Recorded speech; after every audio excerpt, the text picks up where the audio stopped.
హైదరాబాద్లో గణేష్ నవరాత్రులంటే ముందుగా గుర్తొచ్చేది ఖైరతాబాద్ మహాగణపతి. ఏటా ఇక్కడ కొలువుదీరే భారీ గణనాథుణ్ణి దర్శించుకునేందుకు తెలుగు రాష్ట్రాల నుంచే కాకుండా దేశం నలుమూలల నుంచి భక్తులు తరలి వస్తుంటారు. ఈ క్రమంలో ఈ ఏడాదికి సంబంధించిన ఖైరతాబాద్ గణేష్ విగ్రహ ఏర్పాటు పనులు త్వరలో ప్రారంభం కానున్నాయి. ఖైరతాబాద్ గణేష్ ఉత్సవ కమిటీ, శ్రీ గణేష్ ఉత్సవ కమిటీ ఖైరతాబాద్ సభ్యులు వెల్లడించిన వివరాల ప్రకారం ఈ ఏడాది 71వ మహాగణపతి విగ్రహ ప్రతిష్టాపనకు సన్నాహాలు మొదలయ్యాయి. ఇందులో భాగంగా జూన్ 6న నిర్జల ఏకాదశి పర్వదినాన విగ్రహ తయారీకి తొలి అడుగుగా కర్రపూజ నిర్వహిస్తున్నారు. ఈ పూజతో విగ్రహ నిర్మాణ పనులు అధికారికంగా ప్రారంభమవుతాయి. సాధారణంగా ఖైరతాబాద్ గణపతి విగ్రహ తయారీకి సుమారు 3 నెలల సమయం పడుతుంది.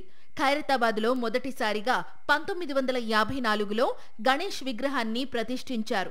అప్పటి నుంచి ప్రతి ఏటా విభిన్న రూపాల్లో భారీ ఆకృతుల్లో గణపయ్య ఇక్కడ దర్శనమిస్తున్నాడు. ఉత్సవాల 70వ వార్షికోత్సవాన్ని పురస్కరించుకుని గత ఏడాది ప్రత్యేకంగా 70 అడుగుల ఎత్తైన మట్టి విగ్రహాన్ని ఏర్పాటు చేశారు.